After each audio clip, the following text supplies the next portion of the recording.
Islam sendiri sudah memberikan porsi yang pas terhadap perempuan dan laki-laki. Jadi bahasa emansipasi yang dimunculkan dalam bahasa Kartini atau dalam konteks nasional kita, sebenarnya dalam Islam sudah ada di Al-Quran. Mayoritas seorang laki-laki masih menganggap perempuan itu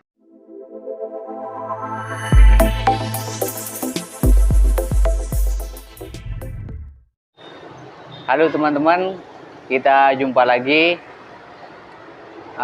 Semoga kalian sehat semua. Insya Allah di sini sehat semua. Alhamdulillah. Pada ngobrol-ngobrol kali ini kita akan ngobrol tentang Kartini. Nah, dimana ini menurut saya menarik. Kenapa?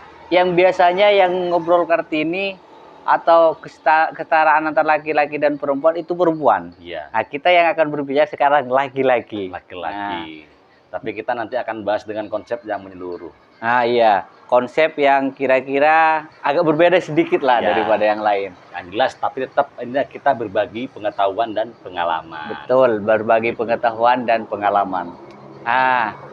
Kalau seumpama tentang Kartini, mungkin udah tidak asing lagi di masyarakat kita Indonesia, dan bahkan khususnya perempuan itu tidak asing lagi kata-kata Kartini, karena mungkin hanya satu-satunya perempuan yang bisa membebaskan perempuan-perempuan zaman dahulu yang terkekang sampai bisa belajar dan sejenisnya pada mendobrak kemapanan. Betul, mendobrak kemapanan. Kalau seumpama tentang Kartini, mungkin dari jenengan dulu, gimana pandangan jenengan tentang Kartini, atau gimana cerita Kartini tentang menurut jenengan? Sederhananya kayak gini. Kartini itu muncul ketika dia dianggap melawan atau mendobrak kemapanan. Yang dimaksud kemapanan adalah bagaimana orang-orang dulu itu hampir mendiskreditkan perempuan. Perempuan tidak diberikan panggung yang sama dengan laki-laki. Artinya Kartini sampai menjadi pahlawan nasional. Dia dianggap menjadi pelopor emansipasi di Indonesia karena beliau mampu menggaungkan isu-isu perempuan. Kita tahu pada waktu dulu bagaimanapun juga perempuan mendapatkan porsi yang sedikit ketimbang laki-laki. Lebih banyak peran laki-laki dalam mewarnai kehidupan nasional kita. Lalu Kartini dengan kemampuannya dia mendirikan sekolah di Jepara khusus putri. Disitulah perempuan dididik, diajarkan menjahit, diajarkan memasak dan sebagainya, sehingga dari pola-pola seperti itu dia mengharapkan bagaimana perempuan juga punya porsi yang pas dan mewadahi, bahkan mampu mewarnai kehidupan berbangsa dan bernegara di Indonesia. Maka dari itu presiden pertama itu Soekarno membuat atau mengesahkan Hari Kartini itu. Kalau tidak salah pada tahun 1086. Kalau tidak salah itu cikal bakal lahirnya Hari Kartini, sehingga Hari Kartini menjadi ikon di Indonesia dengan adanya emansipasi wanita. Itu kira-kira gambaran awal ya, bagaimana nama Kartini mencuat di Indonesia itu sampai pada tatanan nasional. Gitu Razen. Kira-kira gambaran awalnya seperti itu kira-kira. Iya benar. Dan juga kalau berbicara tentang pahlawan perempuan, kalau seumpama biasanya pahlawan kan berjuang dalam peperangan dan sejenisnya.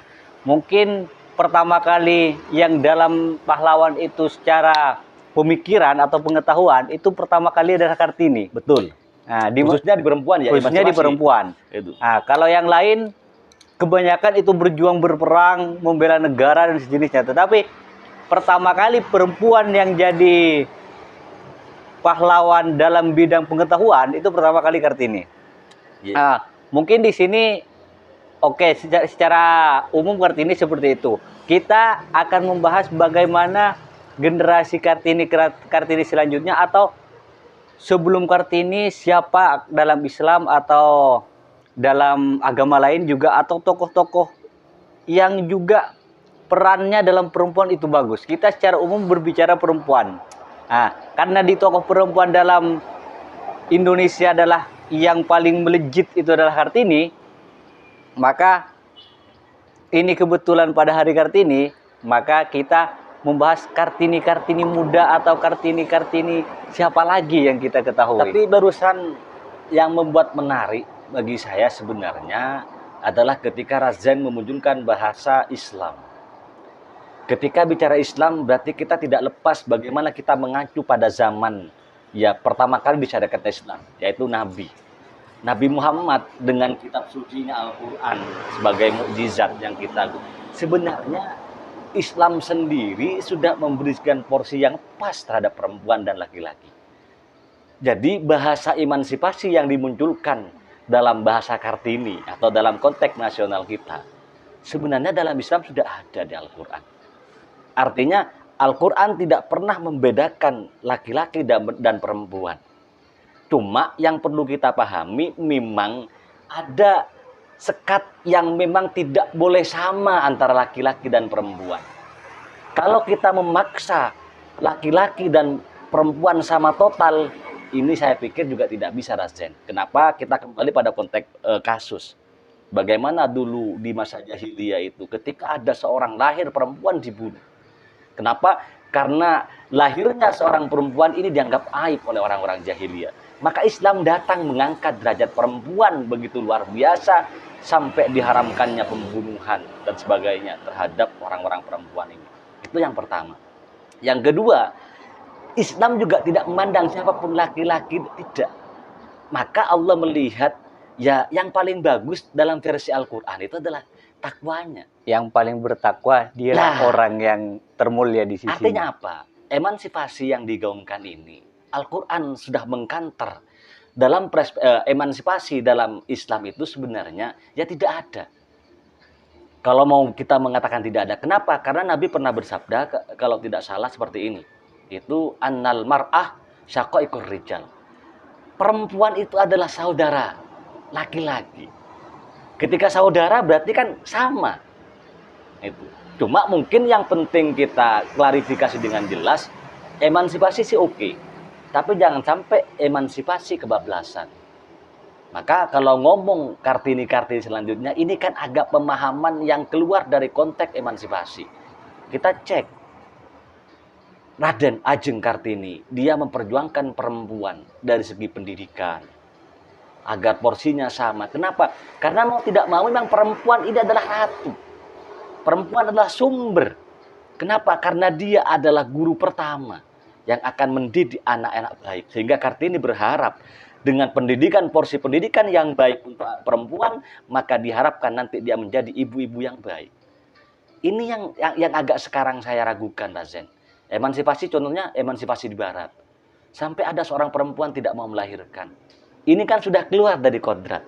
Nah, ini. Oke, betul. Menurut saya gini, ada yang kodrat, ada yang emansipasi. Betul sekali. Nah, jadi gini, kalau seumpama seperti melahirkan atau head kalau dalam bahasa Islamnya, terus atau intinya kalau semua dalam bahasa ilmiahnya itu gender dengan seksualitas itu beda. Kita bisa emansipasi dalam gendernya, tapi dalam seksualitasnya itu kita memang beda. Betul, harus itu. Jadi kalau kita harus sadari kalau seumpama dalam seksualitasnya antara laki dan perempuan itu beda. Tidak bisa disetarakan kalau di situ. Bisa itu, nah, tetapi kalau dalam gendernya ya laki-laki bisa bekerja, perempuan juga bisa bekerja. Tidak masalah itu. Bagi saya, ya mohon maaf, bagi saya pribadi, selama emansipasi yang digaungkan ini tidak keluar dari kodrat seorang perempuan. Artinya tugas-tugas perempuan melahirkan, mendidik anak, ini terlaksana dengan baik, monggo. Saya tidak menafikan kenapa? Karena juga di Islam betapa banyak perempuan-perempuan yang juga ya berkarir lah. Betul. Dan bahkan tokoh-tokoh perempuan ya, kalau dalam Islam mungkin seperti Sayyidah Maryam. Itu adalah perempuan yang luar biasa. dan bahkan melahirkan Nabi Isa dalam agama kita. Iya, Kalau iya. seumpama dalam keyakinan saudara kita, malah jadi Yesus Kristus Jadi Tuhan sebagai loh. Tuhan. Iya, iya. Nah, itu kan lahir dari seorang perempuan yang luar biasa. Di Al-Quran juga ada, Rasen. Dan bahkan satu-satunya dalam Al-Quran nama surat Maryam. Nah, itu maksud saya. Nah, Bukan juga, ada juga An-Nisa loh. Iya, Secara umum An-Nisa. yang menggambarkan perempuan. Artinya kembali ke awal, Al-Quran, Islam khususnya, memang sudah memberikan porsi terbaik untuk perempuan. Sehingga acuannya adalah betul. Ketika kita ngomong gender, ayo kita sepakati bersama bahwasanya perempuan juga punya hak yang sama dengan laki-laki sesuai dengan kodratnya. Karena gitu. Berkarir monggo. Bahkan jadi Indonesia kan ada presiden perempuan. Ibu betul. Megawati. Pernah ada presiden perempuan. Betul, itu kan. Artinya ya, dalam Islam juga banyak. Betapa orang-orang sufi. Robi Adawiyah misalnya. Betul, Robi Aladawiyah. Cuma yang penting kita pikirkan adalah ketika kita ngomong generasi-generasi Kartini masa kini, ini yang perlu kita banyak obrolkan sebenarnya. Kenapa? Dalam ya kacamata saya, orang-orang perempuan yang terutama ya menggaungkan hal-hal kayak gini, dia meminta melebihi porsi dan kadar dia sebagai seorang perempuan. Nah, betul. Jadi seperti yang saya bilang tadi, harus bedakan antara gender dengan seksualitas. Ketika gender itu bisa kita sama, tetapi dalam seksualitas itu kita berbeda. Lah, makanya. Kodratnya anggap sunatullahnya udah emang seperti itu. Nah, hanya saja mayoritas seorang laki-laki masih menganggap perempuan itu lebih rendah lah. Dan bahkan pemahaman atau ini menurut saya pemahaman atau tafsir-tafsir menurut saya kurang tepat. Seperti halnya gini, kalau sumpama pengen hajatnya terkabul harus sholat subuh, harus sholat tahajud 41 hari. Itu kan hanya untuk laki-laki. Perempuan bagaimana bisa untuk perempuan sholat tahajud 41 hari? Ya, sebenarnya bisa, Rasen. Kenapa? Karena dalam contoh kasus banyak sekali perempuan-perempuan istimewa dalam Islam. Iya, kan berarti bukan langsung harus ya kalau semuanya pengen istimewa harus sholat tahajud 41 hari. Nah, contohnya ada juga saya pernah dengar ceramah tarawih dalam beberapa minggu yang lalu lah. Iya. Ada ungkapan seperti ini. Yang sholat tarawihnya full dalam 1 bulan itu akan masuk surga. Itu kan secara tidak langsung hanya untuk laki-laki. Ya, banyak perempuan yang belum bisa melaksanakan bahkan berarti yang masuk surga kalau semua hanya memandang itu hanya orang-orang tua. Ya, sebenarnya kalau saya melihatnya kayak gini rasanya. Ada porsi terbaik yang diberikan Tuhan tentang ibadah-ibadah yang dilakukan. Contoh sederhananya. Perempuan dengan melahirkan, dia sudah dapat surga rasanya. Kalau sampai dia meninggal misalnya, kalau kita ngomong surga tidak surganya ya. Tapi yang terpenting sebenarnya bagi saya, kalau misalnya ada pemahaman-pemahaman yang salah, ayo kita kan sebagai mohon maaf, saya dengan Razen kan sebagai generasi muslim yang kalau mau dikatakan agak melek pendidikan lah. Kalau tidak mau dibilang pinter, karena kita masih jauh dari ya sedikit pintar. Baru ya, makanya ujung apalah. Setidaknya kita hanya kembali lagi kita hanya berbagi pengalaman dan pengetahuan. Setidaknya kita bisa meluruskan. Kalau saya pribadi saya setuju dengan emansipasi, tapi dengan catatan bukan emansipasi yang kebablasan. Ini kenapa? Karena banyak fakta sekali. Banyak perempuan yang mohon maaf dia tidak mau melahirkan itu atas dasar hak asasi manusia misalnya. Dia punya hak, tapi ini kan keluar dari kodrat.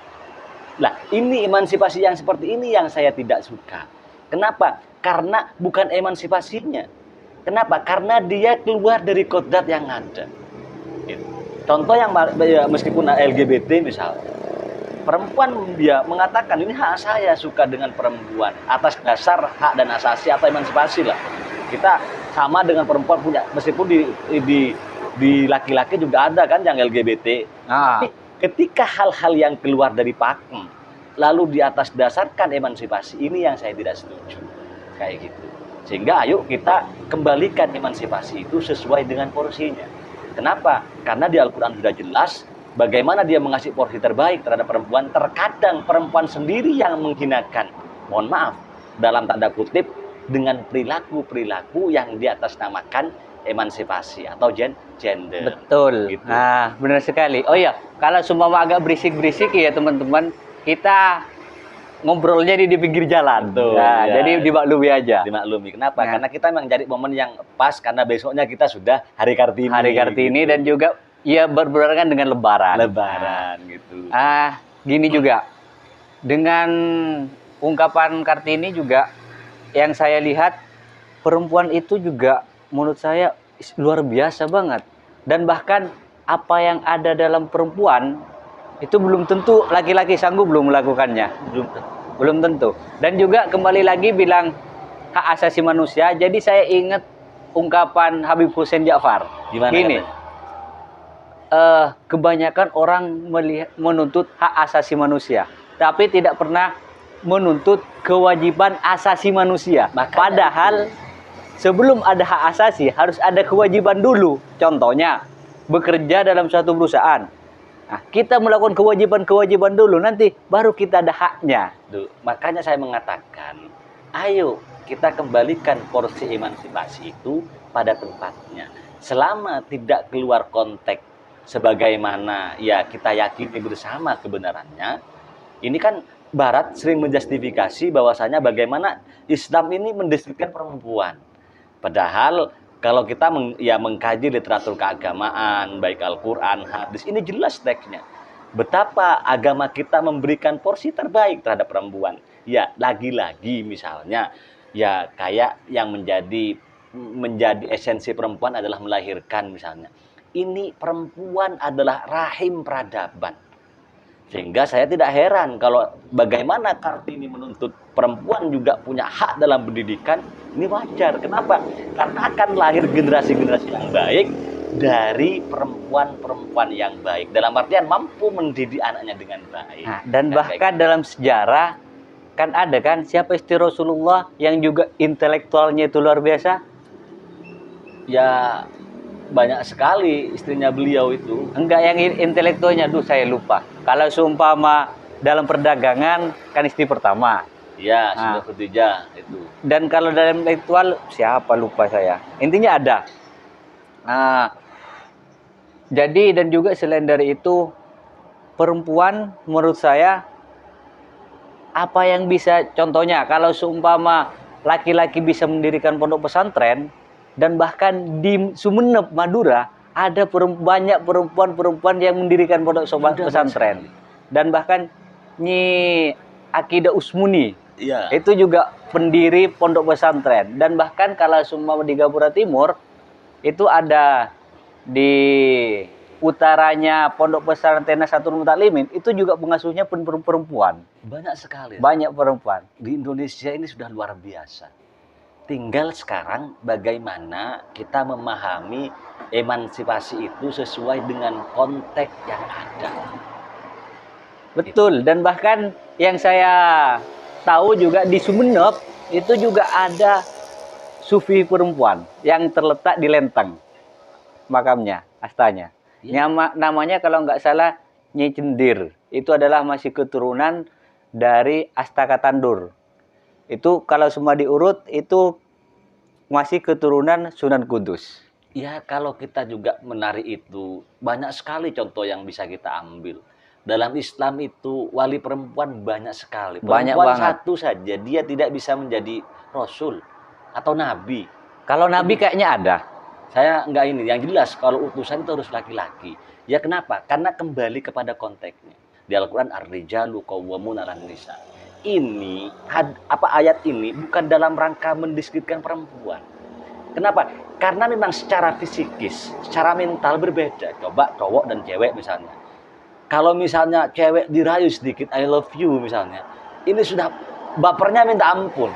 Kalau cowok I love you, itu kan udah aja. Ini soal perasaan juga rasanya. Iya betul. Sementara soal perasaan. Dalam konteks kepemimpinan dia butuh ketegasan. Ada perempuan yang tegas, memang ada. Nggak apa-apa selama itu mampu. Kan lagi-lagi pemimpin ini kan tidak keluar dari konteks dia.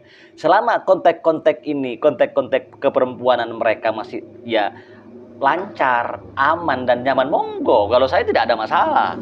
Kenapa? Karena saatnya juga perempuan berkarya, saatnya perempuan juga berpartisipasi, kan kayak gitu. Dan betul, dan juga kalau semua berbicara lagi ke Kartini, karena Iya. kita adalah konteksnya Kartini, dan bahkan habis gelap terbitlah terang, itu terinspirasi dari Al-Quran loh. Apalagi kayak Dimana gitu. Al-Quran kan gimana dengan datanya Islam, kita dibawa dari alam gelap gulita menuju terang yang menerang. Sehingga lahirlah ungkapan yang dikenal oleh banyak orang sampai sekarang, habislah gelap, terbitlah terang. Dan ini udah populer sekali bahasa itu. Betul, dan itu juga pertama kali diterjemahkan dari bahasa Al-Quran ke dalam bahasa ayat Arab Pegon oleh Kesole Darat. Dan itu pun guru dari Ki Ahmad Dahlan dan Mbah Hasyim Asy'ari. Ya makanya ini artinya kayak gini. Emansipasi itu menjadi keharusan. Tapi dalam tanda kutip. Yang maksud saya itu adalah ayo emansipasi itu kita tempatkan sesuai dengan porsinya. Jadi dulu kan Kartini tidak mau kalau perempuan hanya tugasnya kasur, dapur, dan sumur. Kan itu saja kan dulu. Kenapa? Karena dulu perempuan identiknya kerjanya itu melayani suami, memasak, ya urusan ranjang itu. Jadi Kartini sebenarnya melihat perempuan punya potensi, perempuan punya kemampuan, dan ini harus diberikan sebesar-besarnya agar perempuan juga sesuai dengan kodratnya, yaitu sebagai rahim peradaban. Ya, kita bisa melihat konteksnya Rasul. Ketika, mohon maaf, sekali lagi, mohon maaf, ini bukan sarkas. Ketika perempuan tidak punya pendidikan yang baik, bagaimana dia akan mendidik anak-anaknya menjadi baik? Dia saja tidak paham. Maka saya setuju dengan Kartini. Ayo kita berikan porsi terbaik pendidikan untuk perempuan. Berikan porsi terbaik dia dalam berkarya. Berikan porsi terbaik dia dalam mengabdi. Ini sebenarnya yang menarik sekarang. Ya mohon maaf, sekarang kan ya Kartini-Kartini sekarang ini, Kartini-Kartini muda ini, setelah gelap terbitnya terang, ini yang banyak melenceng dari apa sebenarnya yang dicita-citakan oleh Kartini dulu. Yang kayak gitu. Benar. Nah, jadi gini, menurut saya kita sebenarnya udah bagus langkah Kartini itu. Hanya saja yang melenceng menurut saya itu karena kebanyakan orang tidak memahami dulu tujuannya Kartini, akhirnya dia melihat konteks Kartini ala-ala barat dan sejenisnya. Ini. Akhirnya dia ikut itu. Tapi kan Kartini melihat itu setelah dia penasaran dengan Al-Quran, kenapa tidak diterjemahkan dalam bahasa Jawa, sehingga pertama kali menerjemahkan dalam bahasa Jawa Arab Pegon itu Mbah Soleh Darat. Nah, dari situ Kartini bisa melihat, oh ternyata perempuan juga dihargai, ternyata perempuan juga bisa menuntut ilmu. Dan bahkan kan dalam agama Islam kita menuntut ilmu dari baru lahir sampai kita meninggal. Itu pun dalam Al-Quran tidak jelaskan hanya untuk laki-laki. Semuanya. Makanya tadi di awal saya mengatakan Islam sendiri melalui Al-Quran sudah jelas memberikan porsi terbaiknya. Islam sendiri melalui Rasulullah dengan hadisnya memberikan posisi yang sama antara laki-laki dan perempuan. Lalu ditegaskan oleh Allah bahwasanya Allah tidak melihat apakah itu perempuan atau laki-laki. Selama dia yang Allah lihat adalah ketakwaan dia kepada Tuhan Subhanahu wa taala, yaitu Allah. Kan ini kan jelas tidak ada apakah laki-laki yang tidak bertakwa sama saja rendah dalam pandangan Allah. Perempuan yang bertakwa maka derajatnya akan tinggi. Ini kan sudah jelas sebenarnya. Maka harapannya untuk Kartini-Kartini sekarang, ayo biar mereka tidak gagal paham terhadap ya cita-cita besar Kartini, Raden Ajeng Kartini ini. Ayo kita pahami lagi maksud dan tujuannya. Kalau perlu kita pahami filosofinya kenapa mesti muncul. Makanya dulu Kartini dia sampai mendirikan sekolah khusus perempuan yang diajarkan berbagai macam keahlian dalam rangka kenyamanan mereka. Mereka punya potensi, mereka punya keahlian sehingga stereotipe kasur, dapur, dan sumur bisa dilebur gitu sebenarnya. Benar-benar. Jadi saya ingat gini lagi. Ada ungkapan seperti ini. ketika rusaknya perempuan atau tidak baiknya perempuan, maka rusaklah suatu daerah dan suatu bangsa. Dan bahkan kalau seumpama melihat dari sejarah ini, kalau lihat sejarah dari saudara kita umat Hindu, di mana ketika perempuan itu dilecehkan dalam istana oleh Duryudana, Drupadi, disitulah pertama kali lahirnya perang Mahabharata. Ya, banyak sekali kan, makanya harta, tahta, dan wanita ini menjadi ikon kemana-mana ini, Razen. Ikon kemana-mana. Jadi saya setuju sekali. Kalau ingin merusak Islam atau agama-agama lain atau negara lah, rusaklah perempuan. Udah jelas itu. Ketika perempuannya rusak, maka kemungkinan generasi selanjutnya akan rusak. Kenapa? Karena perempuan adalah, sekali sebagai katakan, perempuan adalah rahim peradaban. Ya mohon maaf, sekali lagi mohon maaf, ketika anak lahir tanpa ikatan yang jelas atau atas nama emansipasi, dia tidak punya nasab, dia tidak punya apa-apa, kan bingung rasanya. Maka Islam sudah dengan tegas, kalau perempuan rusak maka ya sudah tamatlah riwayat kita itu. Benar sekali. Dan bahkan kalau seumpama di Indonesia ada Kartini yang dikenal, kalau dunia biasanya yang dikenal itu Sri Kandi. Betul itu. Itu udah semua dunia kayaknya tahu Sri Kandi. Nah, jadi kita menghargai wanita, jangan pernah memandang dia enggak. Kita sama dalam gender, tapi kita beda dalam masalah seksualitas atau yang berkaitan dengan itu. Ya, yang jelas. Intinya, kalau seumpama dalam bahasa Madura, kenengi kenengana, lakoni lalakona. Ya, seperti itu. Kalau saya hanya menegaskan, tidak apa-apa. Bahkan saya setuju dengan isu-isu emansipasi. Pertama, dengan catatan tidak kebablasan. Kebablasan dalam tanda kutip, dia keluar dari kodrat seksualitas mereka. Ini yang perlu dipahami. Ini kan soalnya kenapa? Di Barat sudah banyak sekali. Mereka mohon maaf tidak mau melahirkan karena dengan alasan apapun. Ini sudah tidak dibenarkan. Ini ketika emansipasi yang kebablasan. Oke, betul kata sampean tadi itu yang mengutip bahasanya Habib Hussein itu. Ya, kita sering menuntut hak kita. Kewajiban kita belum pernah dilaksanakan. Padahal adanya hak itu kewajiban dulu, baru hak. Makanya sampai dalam Islam itu posisi tertinggi itu adalah ya surga ada di telapak kaki ibu, tidak ada di kaki ayah. Ini dari saking mulianya perempuan.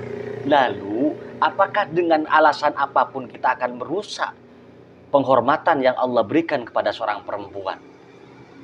Ini maksud saya. Maka Kartini-Kartini yang ada pada zaman sekarang itu jangan hanya saja mereka berkuar-kuar tentang emansipasi yang kebablasan sehingga mereka lupa kodrat mereka sebagai seorang perempuan yang dalam Islam begitu sangat ditinggikan derajatnya. Ini sebenarnya. Benar.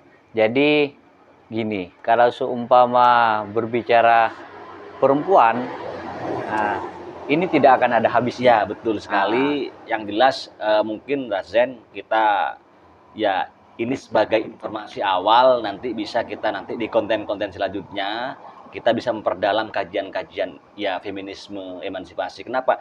Karena kalau kita sampai sekarang ini 2 jam nggak selesai. Nggak selesai. Ada tokoh feminis di Mesir itu yang punya buku Tahrirul Mar'ah misalnya, sampai dia dikaji bagaimana sampai masuk ke poligami. Tapi kita kan tidak dalam rangka ke sana dulu.